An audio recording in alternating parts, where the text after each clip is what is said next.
Hungarian Folk Tales. Susa.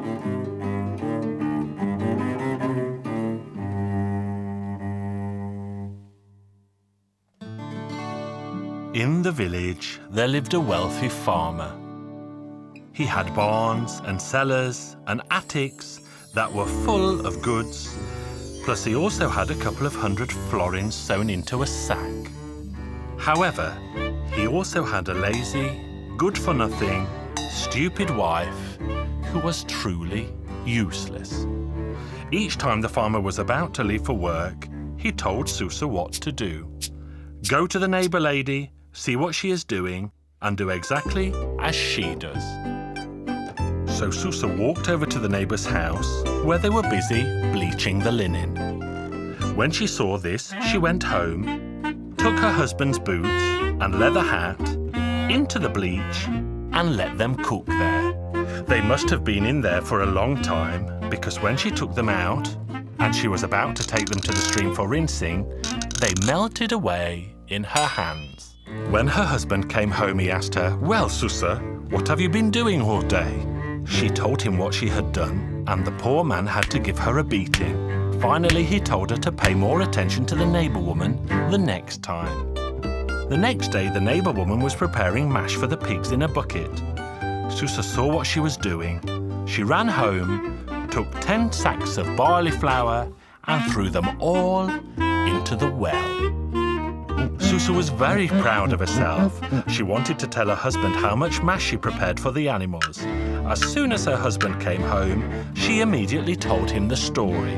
"Do you know what I did today? Mash. The whole well is full of the stuff. There'll be plenty for the pigs." "What? Are you out of your mind, woman?" "That's exactly what I did." So Susa was beaten once more, and her husband told her that if she did this again, he would teach her a lesson she would never forget. On the third day, the neighbour woman was cooking cabbage with bacon. Susa watched her, then went home, sliced up a whole block of bacon. Then she took the bits and pieces to the garden and placed them on the cabbage heads. At noon, her husband came home and saw his dog lying dead by the gate. He asked his wife, "What have you done to this dog, woman? Why did it drop dead?" "The thief ate all the bacon I was preparing for lunch in the garden. That killed him." The man looked into the pantry. The bacon was all gone. He realised what Susa must have done, and he beat her soundly. The man kept all his money in a leather bag under the bed, but he never told his wife, lest she should spend it all.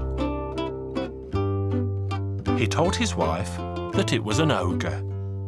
He scared her by saying that if she did something stupid, the ogre would eat her.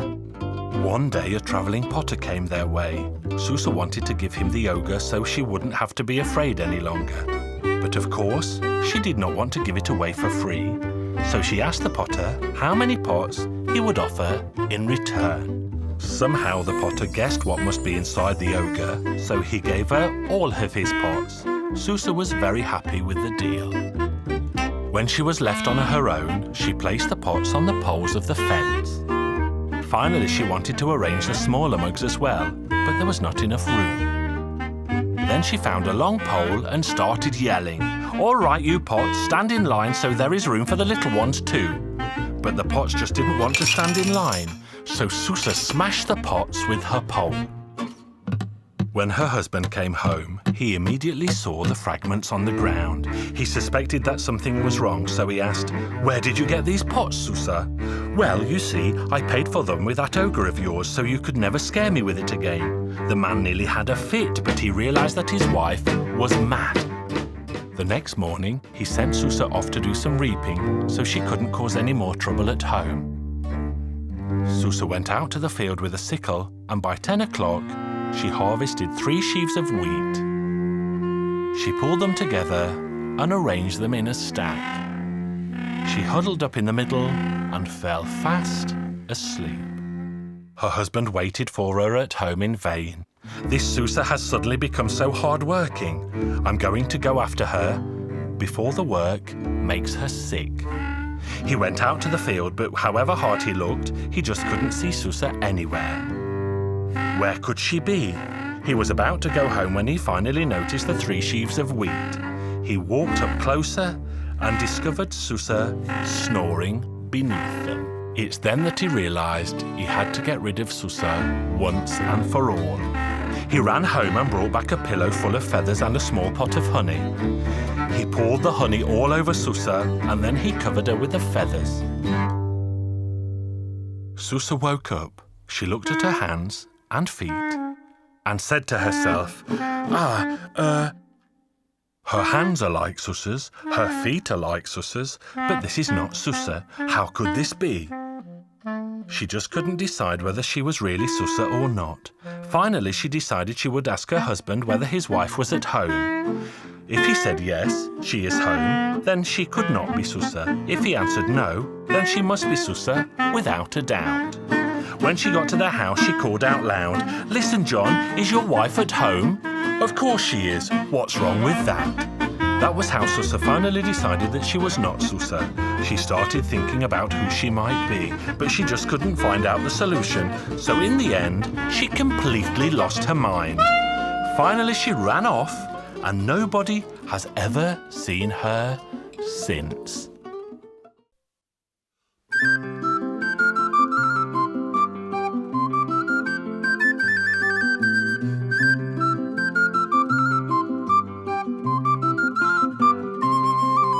Hungarian Folk Tales. The Water Fairy.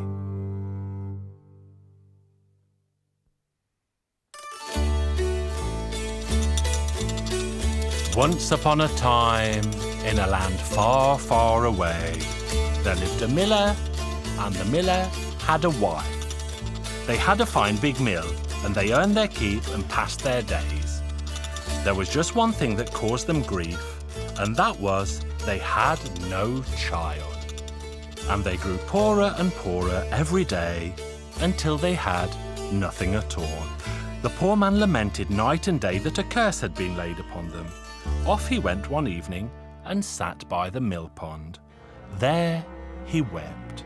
All at once he heard a voice. "Listen, poor man, I'll help you in your troubles. I'll make you richer by far than ever before. All you have to do is give me the living creature that you have not got at home." So the poor man thought to himself, "What is it that I haven't got at home? Perhaps a dog? Perhaps a cat? What could it be? Right you are, I agree." The poor man cheered up and set off for home. He was still on his way when his servant came running towards him. "Quickly, Master Miller, the mistress has just given birth to a fine, healthy boy." Well now, the miller ran all the way back to the mill pond. Come here, you evil spirit, you have taken my child." But no one appeared.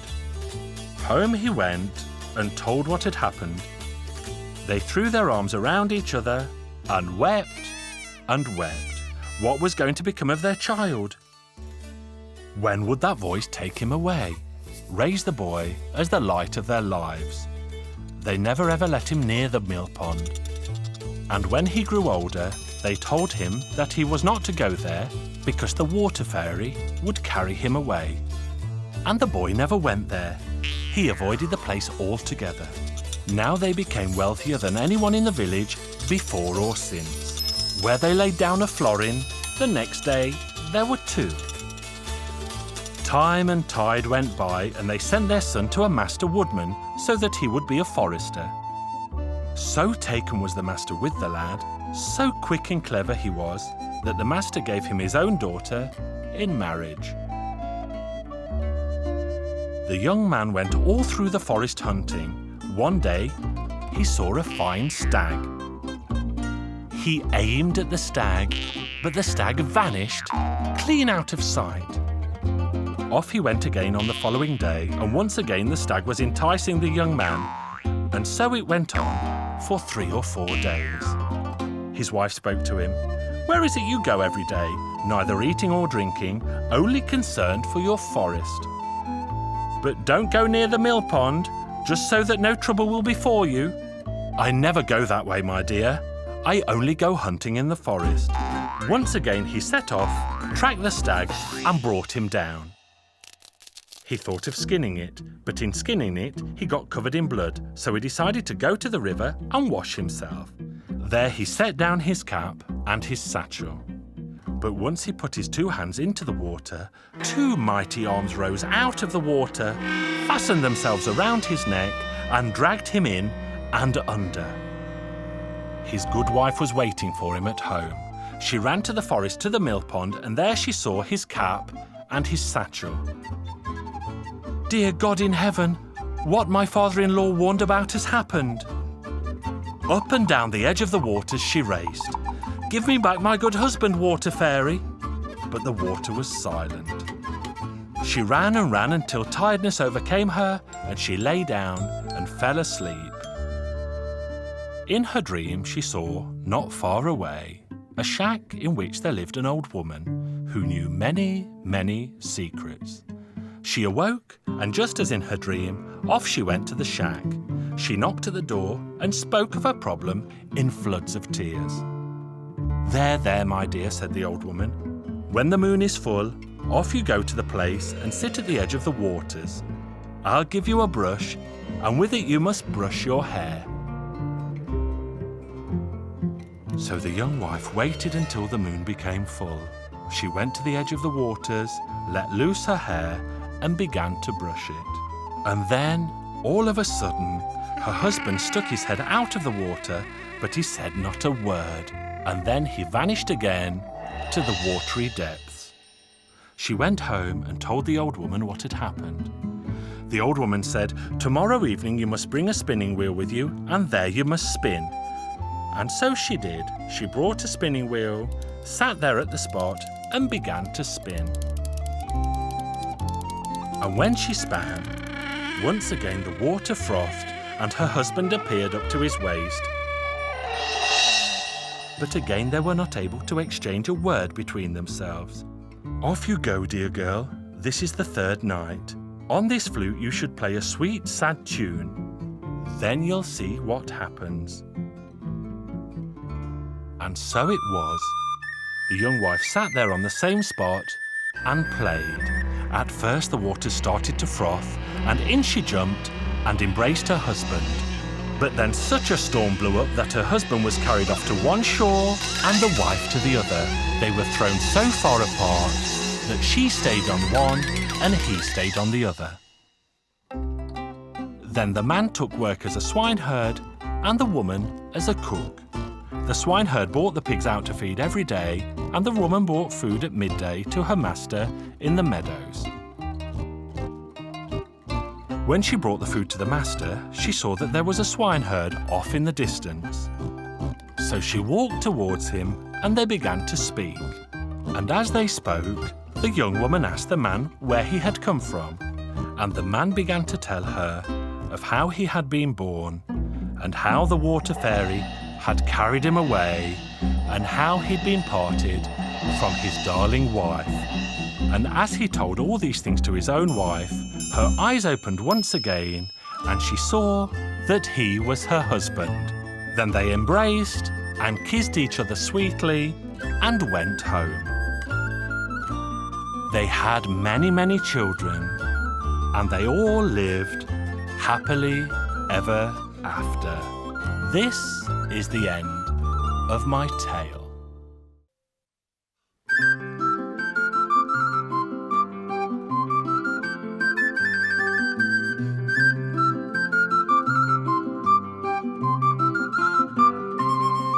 Hungarian Folk Tales.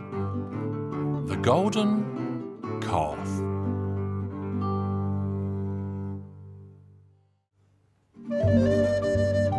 Once upon a time, there lived a king and a queen, and they had a handsome, strong son and a beautiful daughter.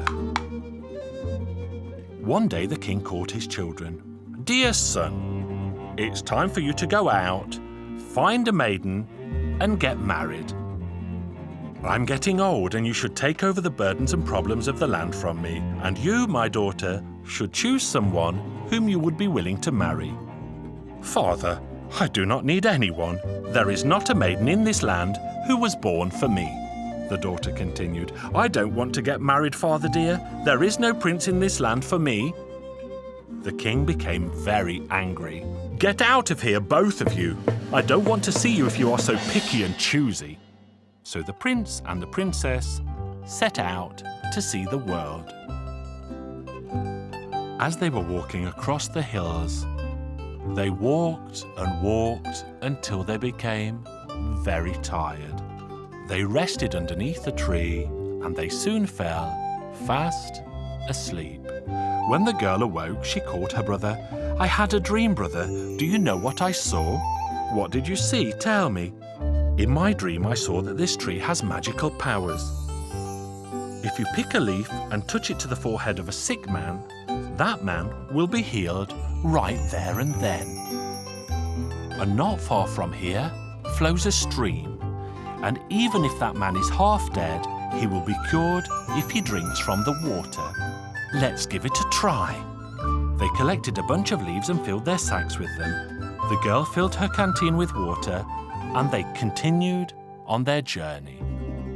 They were walking and walking until they reached another land where everyone was dressed in black. Good woman, what's the reason for mourning in this land? My dear son, the prince is so ill that no one can cure him. Our prince said to his sister, let's go and cure him. So they both dressed as doctors and went to see the king. The king was only too pleased to let them in. The princess walked up to the prince and placed some leaves on his forehead. And at that very moment, the prince looked up, their eyes met, and they smiled at each other. The brother of the princess stepped up to the bed and gave the prince a few sips of the healing water. The sick prince sat up in an instant, and he was 100 times healthier than ever before. I'm not going to let you go, whoever you are. You will be my wife. The brother told his sister, well, sister, now you've found your true love. It's time for me to walk on until I find mine. And with that, he continued on his journey. And at one point along the way, he heard the sound of drums. The drummers were announcing that the princess would marry the man who found what mark she had under her arm. There were dozens and dozens of candidates who came to try their luck, but none of them had any success.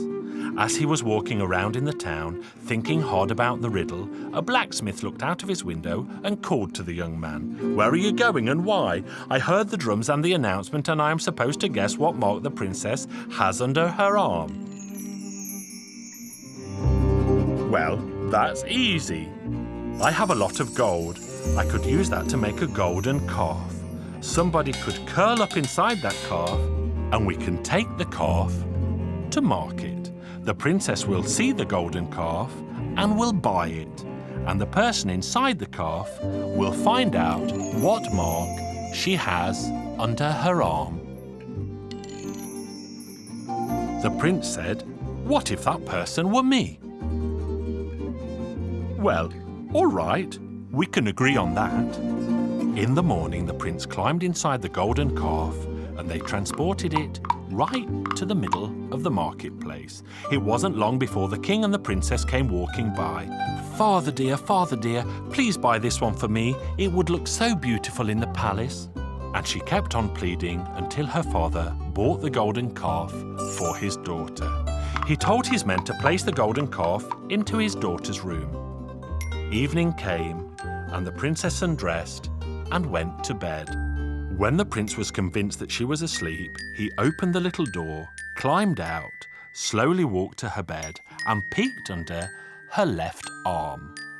And suddenly he saw what was there: the sun, the moon, and the stars. He laughed out loud, but he woke the princess up. When she saw the stranger in her room, she let out a scream. But the prince was not afraid, and he spoke to the princess. "Stop screaming, lest they find out that I'm here with you." The two of them started talking. They agreed that she would have the calf taken back to the blacksmith. And so it happened. In the morning, her father came in. "Oh, father dear, I accidentally broke off one of its ears. Let's have it taken back to the blacksmith so he can place it back." They took back the golden calf, the blacksmith opened the side door, and the prince climbed out. That afternoon, the prince went to see the king. "Your Majesty, please give me 3 days to think, and I'll find out the truth." And he pretended to think long and hard. Finally, the 3rd day came, and the princess could hardly wait. The king spoke. "So, did you find out?" "Well, Your Majesty, she's wearing the sun, the moon, and the stars under her arm." "Well, by golly, you're right. You've solved the riddle. You can have my daughter and my kingdom." And they had a fabulous wedding with plenty of food and drink for everyone. Of course, they invited the prince's sister and her husband, the other prince, and they did not forget about their parents either. Everyone was happy. The wedding and the party lasted for a whole week, and they all lived happily ever after.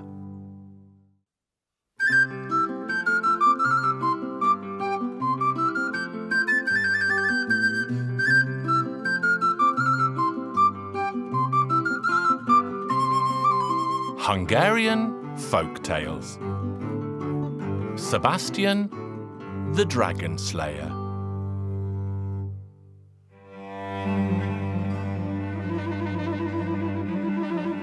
Once upon a time, there was a poor man. And the poor man had 3 sons. They were so poor that they could not afford to buy even the smallest morsel of food. So they decided to go and see the king and tell him of their misfortune. As they were ambling and rambling along their way, they saw an old shepherd grazing sheep on the hill. The eldest son said, "Ah, if these sheep were mine, I would give one to every poor man." The old shepherd replied, "Then from this moment on, you shall be the shepherd here, and the sheep shall be yours." The 2 other youths continued on their journey, and the old man went with them too. They reached a field of hawthorn. The second son said, "If only there were vines in this field and not hawthorn, and if only the vines were mine, I would give a vine of plump grapes to every poor man." "Then let the field be yours," said the old shepherd. "And instead of a field of hawthorn, let it be a vineyard." And the second son stayed to tend the vines. The 3rd son continued on his journey with the old shepherd by his side, and soon they arrived at the banks of a broad river. The young man said, "If only I were the ferryman here, I would take everyone to the far banks and ask not even for a penny." So the old shepherd agreed and continued on his way home alone. He ambled and rambled along, and soon his path took him winding back to where the first youth stood. "You have so many fine sheep, my son," said the old man. "Would you give me one?" "If I gave one of my sheep to everyone who happened by, in the end I would not have a single sheep to my name." The old man gave a wave of his hand, and suddenly the hill turned to stone. Then he continued on his way to meet the second son. "What a lovely vineyard you have, dear boy. You could give me a vine or 2. "I will not give you a vine, not even a cluster of withered grapes." And before he could so much as cast a glance at his vines, the entire vineyard turned into a field of prickly hawthorn. The moon was high in the sky by the time the old shepherd reached the river, where he found the youngest son. He called out to the other side of the river, Come across the waters on the ferry." The wife of the ferryman was heavy with child, so the old man had to wait a while, but the youngest brother soon crossed the waters on the ferry. he did not ask as much as a single penny from the old man. Meanwhile, the baby was born, and they asked the old shepherd to be the godfather. By the time the baby had grown to be a boy of 7 years old, he already seemed to be a lad of 20. The old man said to him, "Now, Sebastian," for this was his name, "I will give you a sword. If you tell this sword, 'Sword, sword, sharp and true, mighty sword, slice his head in two,' and it will slice the head from the neck of any foe." The boy thanked the old man. "And now," said the old man, "go to see the king of the nearby lands, for they need as many shepherds there as there are days in the year. But do not ask a high wage, no more than 12 gold coins, a saddle and a horse. Play on the pipes and drive the flock into the rosemary forest, and fear nothing." So he went to see the king of the nearby lands. "Your Majesty, do you have need of a shepherd in your kingdom?" "Indeed I do," said the king, and he took the boy into his service. "Take the flocks out to graze and play the pipes as you watch over them, but do not go over the bridge, for if you do, you will surely meet your death." Sebastian took the flocks out to graze, playing on the pipes. The king watched him from the window. The boy was deep in a rosemary forest. He took off his cloak and spread it out at his feet. Then he took out his pipes and played on them. There was a stream nearby, and as the water rushed and gushed, suddenly a 7-headed dragon emerged from the water. "And pray tell, what stray winds have brought you here? Do you seek the unhappy fate of the other shepherds who came here before you?" Sebastian took his sword in hand and asked the dragon calmly, "Why, what fate befell them?" "Why, if you are so bold to ask, I will show you," roared the dragon, and he charged at the boy. Sebastian lifted the sword above his head and cried out, "Sword, sword, sharp and true, mighty sword, slice his head in two," and each of the 7 heads of the dragon fell with a thud to the ground. The next day, when Sebastian was eating his breakfast, a 9-headed dragon emerged from the waters of the stream, but it fared no better than the 7-headed dragon before it. The king could not fathom what had happened, for until this Sebastian had come along, he had lost a shepherd every day of the year. "I will pay it little mind," thought the king. "We will wait and see what the fates have in store." Again Sebastian took the flocks out to graze, and he stopped to have a drink from the stream when suddenly a 12-headed dragon emerged from the waters. "How dare you come to this place?" Sebastian drew his sword. "Sword, sword, sharp and true, mighty sword, slice his head in two." When the dragon had but a single head remaining on its shoulders, he begged for mercy. "Oh, Sebastian, Sebastian the dragon slayer, please leave me with this one head, and I swear I will serve you." So Sebastian let the dragon keep the last of its 12 heads. Under the bridge there was an enormous cave, and the dragon took Sebastian to its mouth. Sebastian had never seen anything like it before. It was an empire bigger than the realm of the king.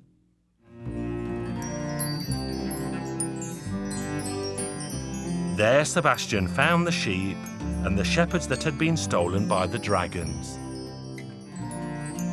"Come with me to see the king," said Sebastian. And with that, he sliced the dragon's last head off. When he returned to the castle, the king soon realized he was a man of great courage and strength. He gave Sebastian his daughter's hand in marriage, and with it, half of his realm. "I accept your daughter's hand in marriage," said Sebastian, "but your lands you may keep, for I am a lord of a kingdom even finer than yours." They celebrated their wedding that very day, and they all lived happily ever after.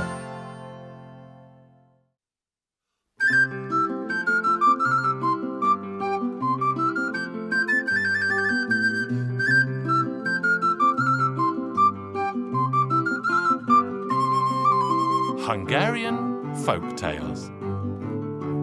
The Discontented Cooking Pot.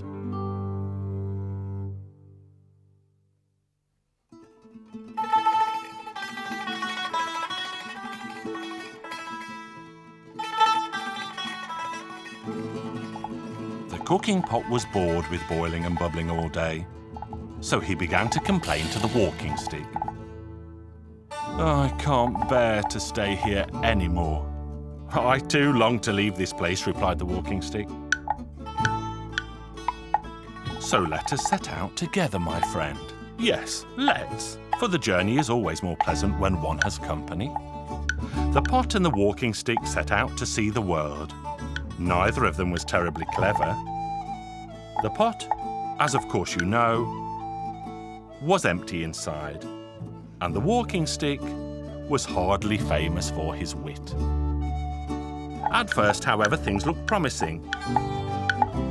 For when the pot was almost trampled on the path by the angry bull, the walking stick leapt up and began to whack the bull soundly on its backside.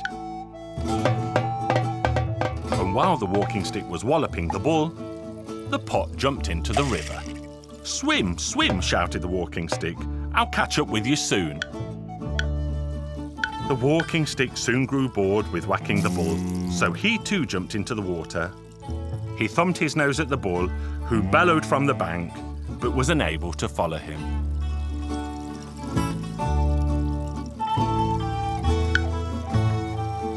At the end of the village, the walking stick came across a pack of stray dogs. And when the dogs attacked, the cooking pot shouted, whack them, my friend. And the stick gave the dogs a sound beating. And as they continued on their way, they came across the terrible monster of the mines. The monster of the mines was terrified, for he had never seen a pot and a walking stick out for a stroll all on their own before. Horrors, what a fright! I'll grab my bag and take flight. And the monster of the mines fled and took shelter in the hollows of the cliff. And as he ran so quickly, he failed to notice that there was a hole in his bag, and glittering gold coins were falling on the ground. But the pot and the walking stick noticed. Come, come, let's gather them up. The walking stick neither dillied nor dallied. He gathered up the coins and put them into the pot. The pot was brimming with gold. No one would have dared to call him empty-headed anymore. How fortunate we've been, they said to each other, and they began to weave the most elaborate plans, visions of wealth and grandeur for their future together. The pot thought to himself, I shall find someone who will wrap me in wire and make me immortal.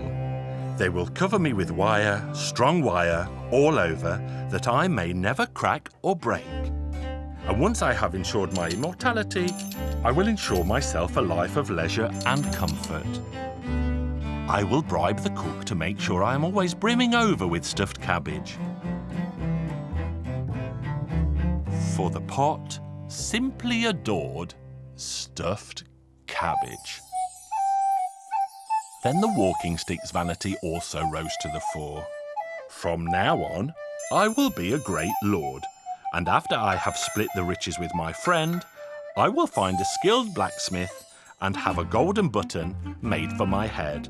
But then again, he thought after a moment, if I had all the gold we found to myself, I wouldn't have to content myself with a mere button. I could have my entire head covered in gold. Heavens! It would be simply splendid. I would be the most beautiful walking stick in the country. Maybe even the king would notice. Perhaps he would even want me to be his sceptre. And why should I not have all the gold? For am I not the stronger one? His head was teeming with cruel and murderous thoughts. And when the pot lay down his head to sleep at night, the walking stick snuck over to his side and delivered him a single lethal whack. And thus the pot's good fortune turned out to be deadly misfortune. The poor pot's shattered fragments clattered, clacked, and cried out, "Murderer! Murderer!" But the walking stick barely noticed his cries, and he stuffed the golden coins in a sack and set off to find a blacksmith. "God's blessings on you, good blacksmith. What have you brought me, honourable walking stick?" "A sack full of golden coins, blacksmith." "Where did you get that, you rascal?" "I found it by the side of the road," said the walking stick, feigning a look of innocence. "And what do you plan to do with all that money?" "You are but a mere walking stick. Good blacksmith, make me a golden knob for my head." The blacksmith took the golden coins, melted them, shaped them into a lovely knob, and soldered it on to the walking stick's head. "There you are," he said to the walking stick. "You may now set out to find yourself a wife." But his golden head, itself the fruit of his cruel act, would bring him no joy, only misfortune. His path took him deep into the forest, and Black Jack, the infamous bandit, spotted him. And the brigand spoke. "The knob on that walking stick is made of gold, if I am not mistaken. Look, Matty, how shiny it is. Let's chase him down, grab him, and take his golden knob." "Stop, stop," they cried. But naturally the walking stick did not stop, but ran from the bandits. He was gasping for breath when he reached the top of the high hill, and the bandits were still hot behind him. At the bottom of the tremendous chasm gaping below him flowed the waters of the mighty river. The walking stick had little choice but to jump into the waters below. He tried to summon his courage. "I am, after all, a walking stick. I can swim. I am made of wood. I will reach the far bank. I am, after all, a walking stick. I can swim. I am made of wood. I will reach the far bank." And so he jumped into the waters. But lo, soon the waves were splashing over his head.